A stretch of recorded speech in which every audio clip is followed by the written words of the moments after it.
go. It's getting a bit chilly. It's going to rain apparently in about 10 minutes, so we'll try and get through these a little bit quickly.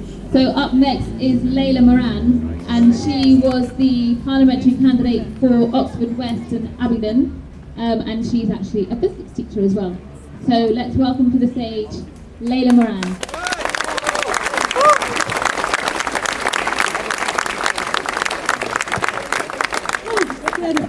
But I'd give up much more to stay in the EU, I tell you that much. Thank you so much for having me today. Thank you to Oxford Stronger In for organising these events. I am so heartwarmed every time these things happen, and they just grow and grow.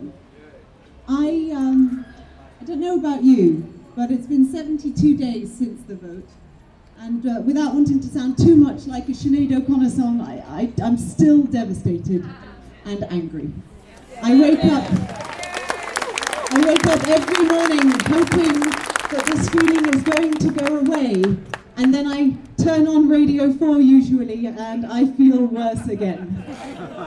We are in an absurd political situation and we feel paralysed. It's so hard to know what to do.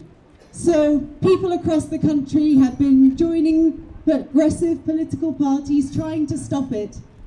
But there is one person in this country who can do something, and her name is Theresa May, and we have to get the message out to her. So, in true Oxfordshire constituent fashion, I have written a ranty email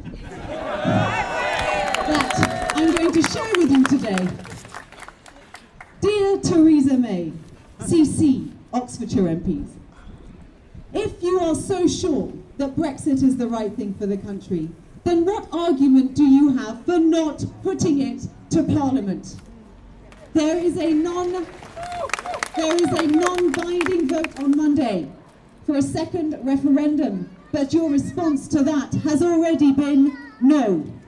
And a few days ago you dropped the bombshell that you wouldn't even put invoking Article 50 to Parliament.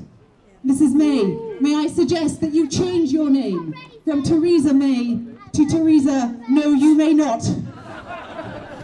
When you say Brexit is Brexit, I also ask you, what do you mean? You had a brainstorm at Chequers, at work. When we have a brainstorm, it usually means we have no idea what we're doing. This does not bode well.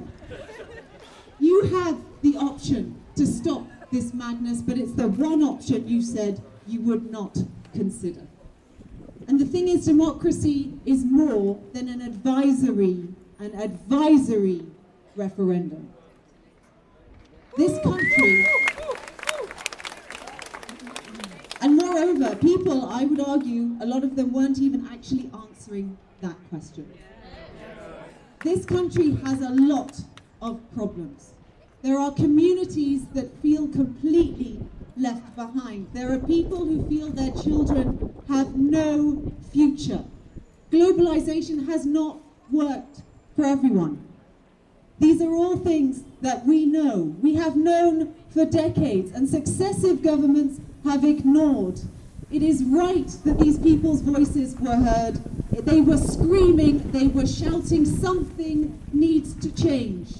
But the fact is, taking us out of the EU is only going to make it worse.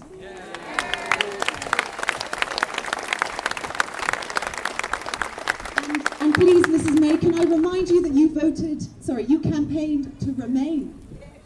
You told us that it would be bad for our economy, it was bad for our jobs, it's bad for our security. Why have you abandoned the courage of your convictions?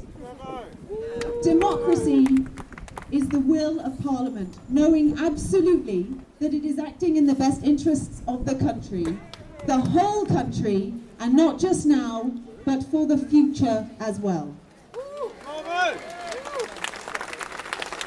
Democracy is open debate, not closed-door autocracy. So I ask you, Mrs. May, I beg you, let Parliament debate this. This, one of the most important things this country will ever do.